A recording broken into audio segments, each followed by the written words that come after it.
the growth in spending. We're choosing between a roof over our head and food on our table. I mean, oh, I don't know how you stand it, Adam. All right, thank you. I can't take it. I'm sorry. I can't take it. I can understand why not. Well, President Obama's Treasury Secretary Larry Summers critiquing President Trump's 2018 budget, as well as OMB Director Mick Mulvaney's defense of that budget with our own Maria Bartiromo. Take a look.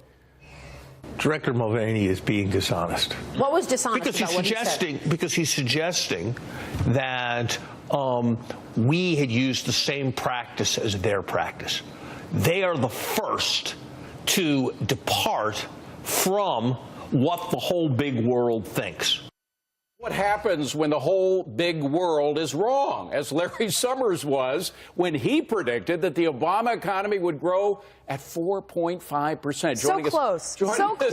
Now to weigh in, Republican Congressman and member of the House Committee on Transportation and Infrastructure, Brian Babin.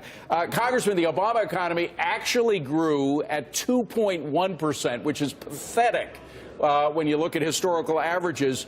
Larry said grow at 4.5%, and now he is calling this budget dishonest, to which you say what?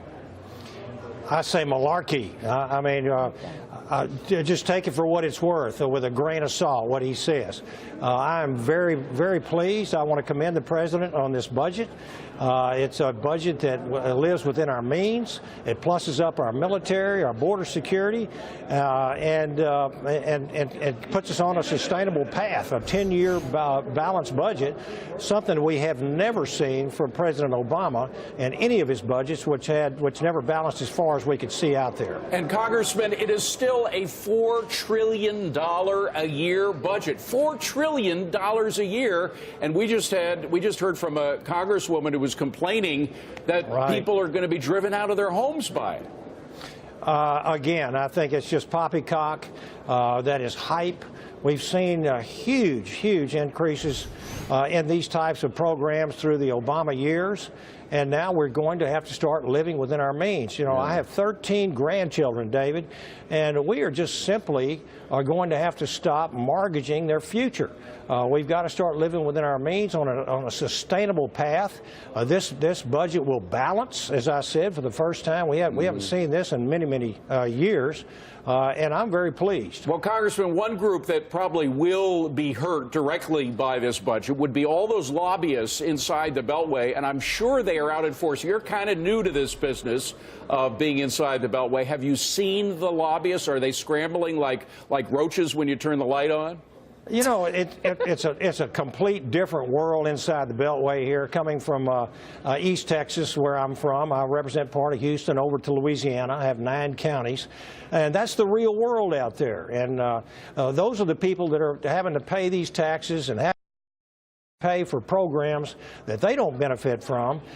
We've seen out-of-control growth in Medicaid, especially this expanded Medicaid. So it's high time that we start reining some of this stuff in, putting work requirements back into welfare. It just makes sense. It's common sense. And so I applaud the president, and I'm looking forward to seeing a budget like this put into practice. By the way, those work requirements were put in place by a Democrat, President Clinton, with a Republican congressman, and they worked tremendously well. Got a lot of people off the welfare rolls and raised people out of poverty. Congressman, we've got to leave it at that. Thank you very much for joining us. Brian Babin, appreciate it. Thank you, David. So did you see this? This is a massive landslide burying part of California's iconic Highway 1 in Big Sur. Up to 40 feet of rock and dirt now covering a third of the road along the state's coast. This is just the latest in a number of landslides and road closings in the state after one of the wettest winters in decades. That has to be the most beautiful